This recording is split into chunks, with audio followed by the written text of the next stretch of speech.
आओ, ये हिंदुओं को एक डोज मत दो, हिंदूवाद अंदर का मत निकालो हर इलेक्शन से सरकार पहले। जो नियम बना रहा ना, इस नियम पे तो खैर हमारा धर्म चलेगा नहीं। ठीक है, सरकार तो के अब इसका नियम पे। इलेक्शन है ना, अभी वो एक डोज दे देंगे सभी हिंदुओं को ताकि उनका हिंदूवाद जागे और वोट बीजेपी को। लड़कियों को मर्डर कर रहे हैं, लड़के चाकू मार रहे हैं, हर चीज़ कर रहे हैं। देख रहे हो ना अभी।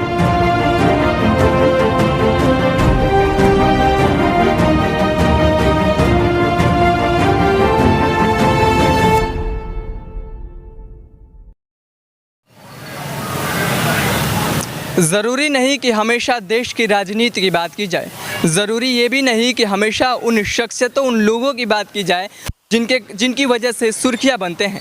लेकिन इतना ज़रूरी ज़रूर है कि उन मुद्दों पर बात अवश्य होनी चाहिए जो पिछले कई वर्षों से सुर्खियां बनने के लायक हैं। समान नागरिक संहिता, सीधे वाक्यों में कहें तो भारत सरकार द्वारा भारत में रह रहे उन सभी धर्मों को लेकर उनकी शादी, तलाक, यहाँ तक कि बच्चे गोद लेने तक या संपत्ति के मुद्दे को लेकर बनाया जाने वाला एक ऐसा कानून जिनके तहत उनकी शादी, तलाक एक नियम और एक विधि के तहत किया जाए। इस कानून रूपी बर्तन के थोड़े से पेंदी में चलते हैं। बात 1947 की करते हैं जब देश आज़ाद होता है। आज़ाद भारत के बाद बाबा साहब आम्बेडकर द्वारा एक प्रस्ताव लाया जाता है। ये प्रस्ताव हिंदुओं की शादी और तलाक से के जुड़े हुए मुद्दे पर होते हैं जिनको लेकर डॉक्टर राजेंद्र प्रसाद असहमति जताते हैं, जबकि पंडित नेहरू इस पर सहमत होते हैं। डॉक्टर राजेंद्र प्रसाद असहमति जताते हुए कहते हैं कि जब भारत में रह रहे बहुसंख्यकों के लिए ऐसे कानून लाया जा सकता है तो अल्पसंख्यकों के लिए क्यों नहीं। इसके बाद यूसीसी पर एक तरह से बहस होनी शुरू हो जाती है।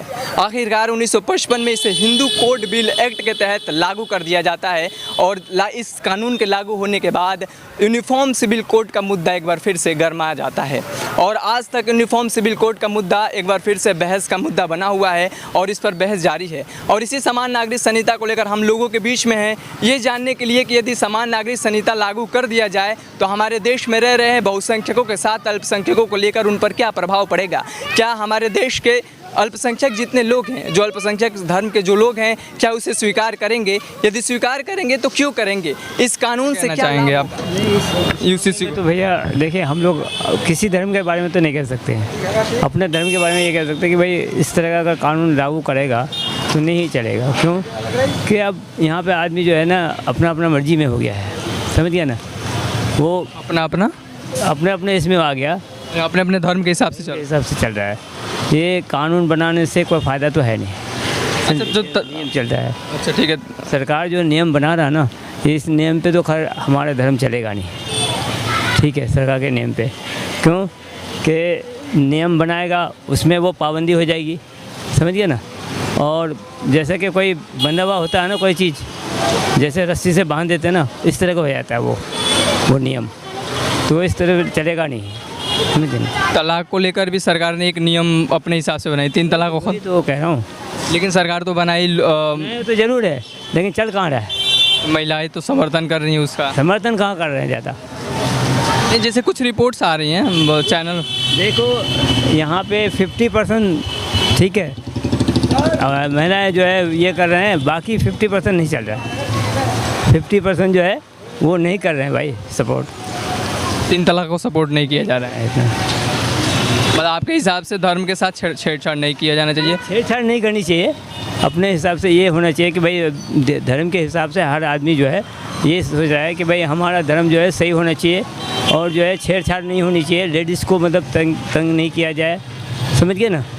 लड़कियों को छेड़ाछेड़ी नहीं किया जाए, लेकिन हो कहाँ रहा है। आप देख तो रहे हैं खुद, लड़कियों को मर्डर कर रहे हैं, लड़के चाकू मार रहे हैं, हर चीज़ कर रहे हैं। देख रहे हो ना अभी। नहीं, वो तो अलग बात हो गया। वो मान लीजिए जो क्राइम की जो खबरें आती हैं उसकी बात कुछ और है। शादी, तलाक, हाँ तलाक की बात तो कर रहा हूँ कि तलाक में जो है ना, तलाक ये है कि आदमी अपने हिसाब से तलाक देता है। वो अब कोई औरत बिगड़ी भी है, मेरी औरत अगर बिगड़ी भी है, हम अगर उसे चाहें तो तलाक लेकर जो एक नियम बना रही है सभी धर्मों के लिए, क्या कहना चाहेंगे आप?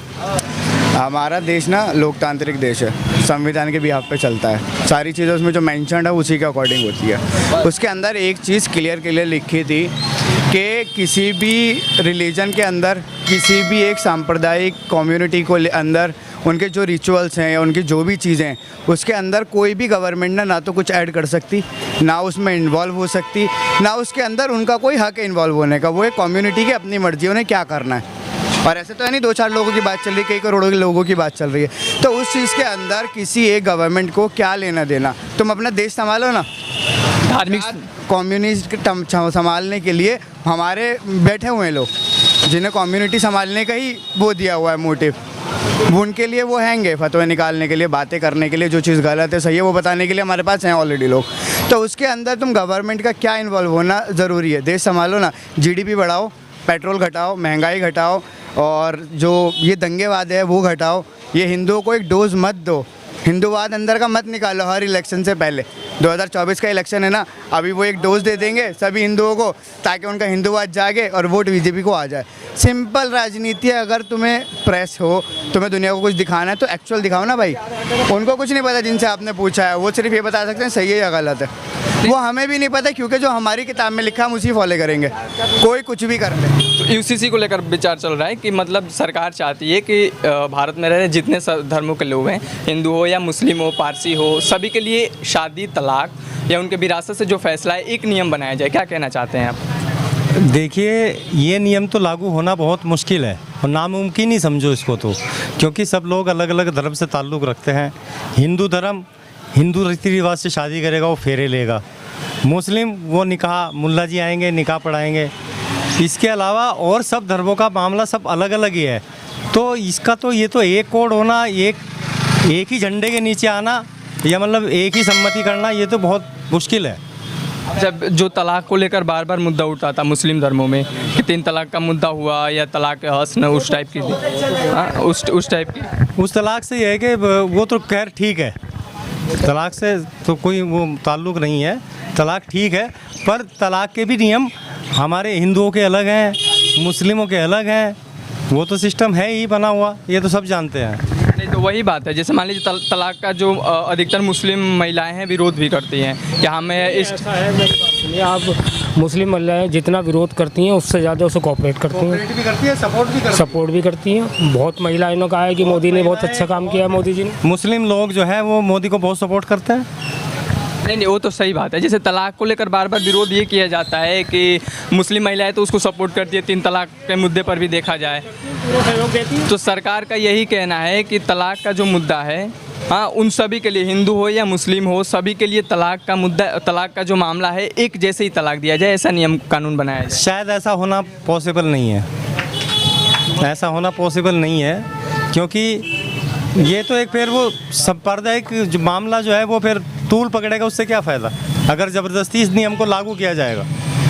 तो ये उन लोगों की राय थी जिनको लेकर समान नागरिक संहिता पर विचार किया जा रहा है। हम खासकर जामिया नगर को इसलिए चुने क्योंकि ये नई दिल्ली का ऐसा इलाका है जहां अल्पसंख्यकों के, यहाँ तक कि देश का एक ऐसा इलाका है जहां हमारे देश में रह रहे अल्पसंख्यक यानी मुस्लिम धर्म की अच्छी आबादी रहती है। लेकिन इन सभी लोगों के सवालों को सुनने के बाद यही मन में सवाल आता है, यही प्रश्न उठता है कि क्या सच में लोग समान नागरिक संहिता को लेकर जागरूक हैं? क्या सच में समान नागरिक संहिता को लेकर लोग जानते हैं, या सरकार इसको लेकर जल्दबाजी कर रही है? क्या सोचते हैं आप इसके बारे में कमेंट बॉक्स में ज़रूर बताएं। कैमरामैन देव कुमार के साथ सर्वजीत की रिपोर्ट, जामिया नगर, दिल्ली।